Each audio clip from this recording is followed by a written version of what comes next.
There, and welcome to this explainer. If you're gearing up for 7th grade English, well, you have definitely come to the right place.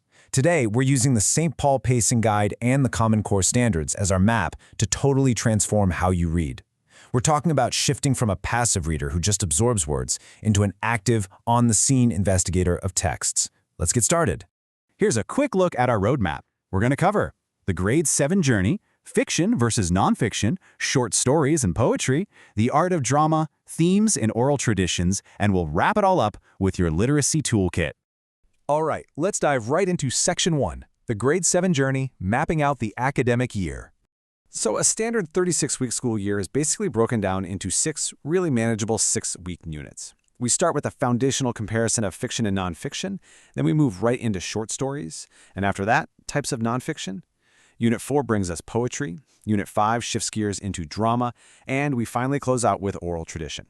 It's kind of the perfect rhythm for mastering these skills without getting overwhelmed. Moving right along to Section 2, Fiction versus Nonfiction, Unit 1 Focus. Here's the really big, essential question for this unit. How do writers use structure and evidence to shape what readers understand? Think about it for a second. Reading isn't just letting a wave of words wash over you. Every single paragraph, stanza, or heading is a deliberate, calculated choice by the author to influence your understanding. Notice the difference in how we actually hunt for evidence here. In a literary text, like a novel, you're piecing together these little clues to uncover a broad theme, or maybe a character's hidden motive, looking closely at story structure and point of view. But in an informational text, totally different ballgame. You are hunting for direct, hard, factual evidence to back up a central idea or a very concrete claim. It's the exact same core skill of finding evidence, but a completely different application. Which brings us to Section 3, Short Stories and Poetry, Units 2 and 4. Our driving question here is this: how do small story choices reveal large ideas about people and choices? It's pretty fascinating. A single, seemingly tiny decision a character makes in a short story can actually reflect this massive truth about human nature. By tracking that central conflict, you basically unlock these huge universal themes.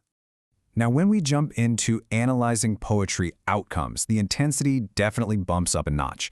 You aren't just reading anymore. You're interpreting figurative language, you're analyzing sound devices, things like rhythm and rhyme, identifying the speaker and the tone, and explaining exactly how the literal physical form of a poem on the page actually affects its meaning.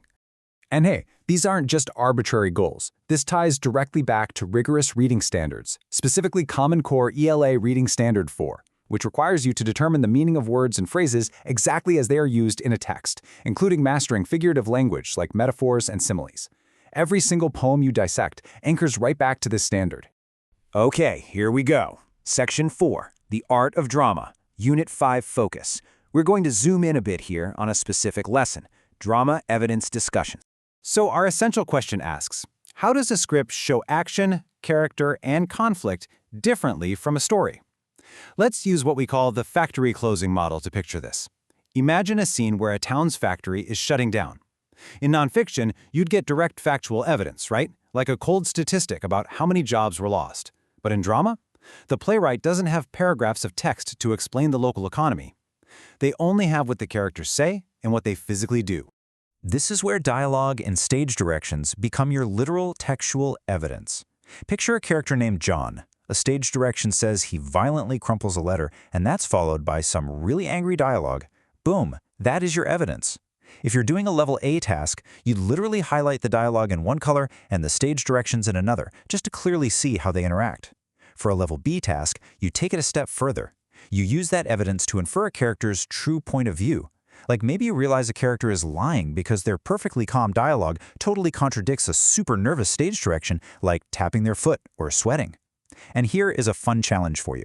Try taking a totally boring factual weather report and rewriting it as a dramatic scene using only dialogue and physical action to prove it's raining outside. All right, Section 5, Themes in Oral Traditions, Unit 6 Focus.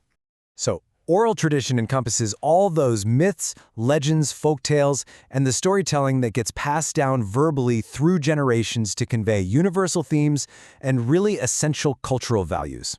This is where we uncover archetypes, those recurring symbols and characters that pop up absolutely everywhere, from ancient campfires to the latest summer blockbuster movie.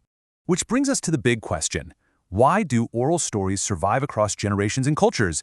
Actually, when you study a myth or a folktale, you're basically looking at the cultural DNA that connects all of human history. You're asking, what makes a story truly, unforgettable?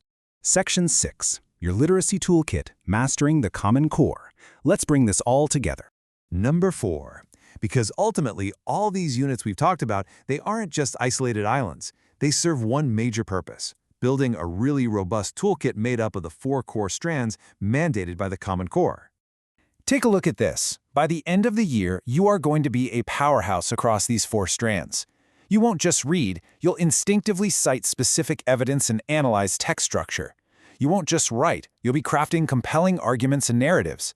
You'll critically evaluate a speaker's reasoning in live, collaborative discussions, all while demonstrating command of standard English and wielding a highly precise vocabulary. It's the whole shebang. And this creates a really highly specific student profile. Step 1, comprehending complex texts completely independently. Step 2, valuing and citing specific evidence to prove what you know. And Step 3, coming to understand other perspectives and cultures that might be vastly different from your own. So, bringing it all together into the real world, let's do a really brief check for understanding here. Whether you are analyzing a dramatic script's stage directions to catch a character in a lie, or evaluating the factual claims in a news article, do you see how citing the exact right kind of evidence totally changes the game? That right there is the ultimate goal: becoming an independent, discerning reader and communicator in our 21st century world. As you stand at the starting line of this incredible journey, I'm going to leave you with a quick, parent-facing stage direction, if you will. Encourage them to read between the lines. You know the standards. You have the toolkit built. The only missing variable here is you. What will your unique voice add to the great conversation of literature this year?